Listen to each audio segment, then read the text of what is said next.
Good morning, reading class. Today, your job is to use the notes that you've taken in your new guided reading book to create a summary outline of your book.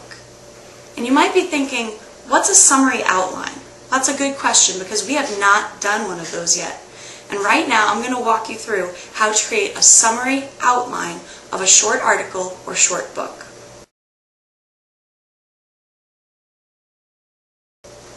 The first thing you need is what you've already been working on. You've been taking notes in your guided reading book, and you're going to use those notes today and just put them right into an outline. So what's your first step? Your first step is to open to a clean page in your spiral. And why don't you pause the video right now and get a clean page open in your spiral so you can follow along.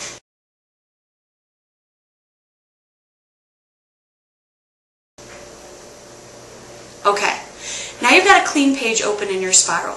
At the very top of your page, you're going to write down what the topic of your book is. And here's a hint. You can just write down the title of your book. So if you're reading the Veterans Day book, your title is Veterans Day. If you're reading the book on Albert Einstein, your title is Albert Einstein. If you're reading the book Remember the Alamo, go ahead and write that down as your topic. Alright, now you've got the topic at the top of your page, and it looks something like this.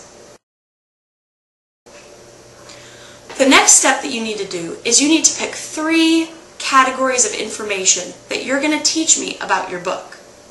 When you created your organizer, you already created at least 4 categories. If you're doing a person, you might tell me about their childhood, what made them famous, and other facts about their life.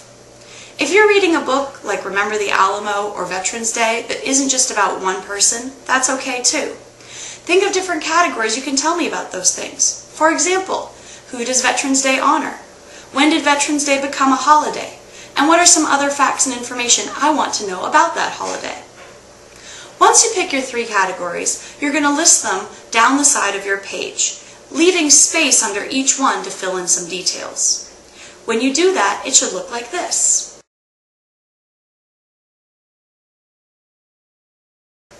Alright, now you've got your 3 categories that you've picked. I'm showing you an example of Sarah Emmons. And for an example, my first category is going to be her young life, her early life in Canada.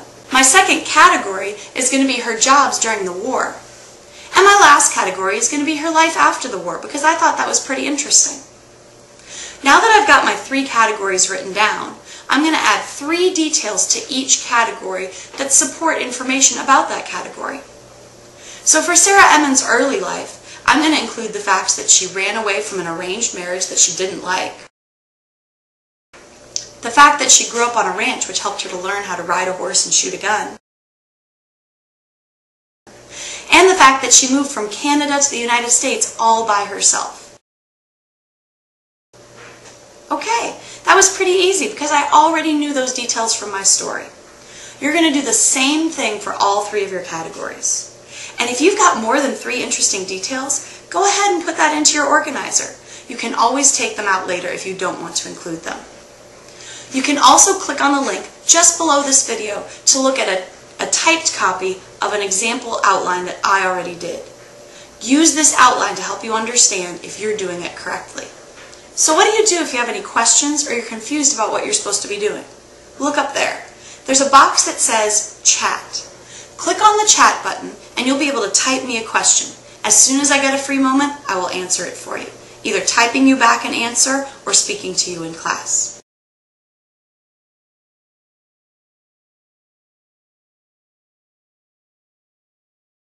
I've got 20 categories and 50 details. Can I put them all in my outline? That's a good question, Franny. I know that a lot of you have written down a lot of great details about your books. Here's the thing though. When we create our outline, we're really trying to put together only the most interesting and important details about our book. So yeah, if you have 4 or 5 details in a category, I guess that's okay. But I'd really like you to stay away from just filling each category full of 10 or 11 details. Try to pick the 3 or 4 most important, most interesting details about your topic.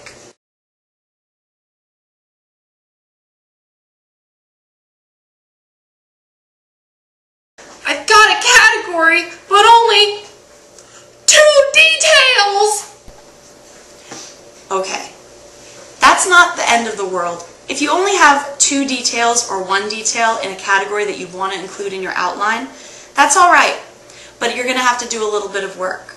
You're going to have to go back into your finished work folder under Thomas Reading Class Books, and you're going to have to go through your guided reading book, and you are going to have to find enough details so that you can include 3 details in each category.